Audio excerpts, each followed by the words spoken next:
Catherine Bernardo handang patawarin itong si DJ Daniel Padilla kung ito man po'y nagkamali, especially dun nga po sa sinasabi nating pananakit sa kanya.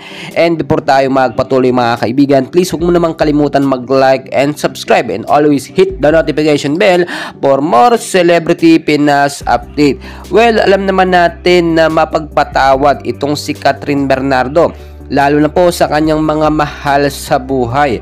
Ano ba naman yung patawarin niya yung taong nagkasala sa kanya? Ang tinutukoy po natin dito ay si Daniel Padilla. Alam naman natin maraming beses na nga pong napatawad ni Catherine Bernardo itong si Daniel Padilla, no, sa pananakit sa kanya, hindi lamang sa pisikal o sabihin na natin sa puso ni Catherine Bernardo. Yung mga panloloko, yung mga third party, tiniis lahat po yun ni Catherine Bernardo. At yung sinasabi po natin na mismo mga netizens na rin na nagsabi na nakitaan ng pasa noon itong si Catherine Bernardo, at ang tinutukoy na reason o dahilan kaya siya nagkaroon ng pasa ay yung pananakit nga daw po ni Daniel Padilla, which is hindi naman din na-prove talaga kung talagang si DJ yung nanakit sa kanya, bakit nagkaroon ng pasa itong si Catherine Bernardo. Pero ayon na rin po sa ating mga nakuhang mga source ay hindi daw talaga o talagang kapanipaniwala daw talaga yung pasa na yun na si Daniel ang may gawa.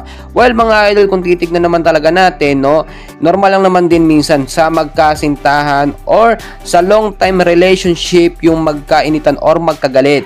Pero sana wag umabot sa pisikalan, kasi kapag ka napatunayan talaga, pwedeng makakasuhan yung lalaki na nanakit sa kanyang kasintahan. Pero itong si Catherine Bernardo, alam naman natin hindi na pinalaki ang issue at handang patawarin itong si DJ Daniel Padilla sa kung ano man yung kanyang nagawang pananakit noon dito kay Catherine Bernardo. At alam naman natin lahat ng yan ay maaayos sa maayos na pag-uusap. While mga idol, patuloy ko kayong i-update sa kaganapan sa Katniel at sana nga maging maayos sila at muling magkabalikan.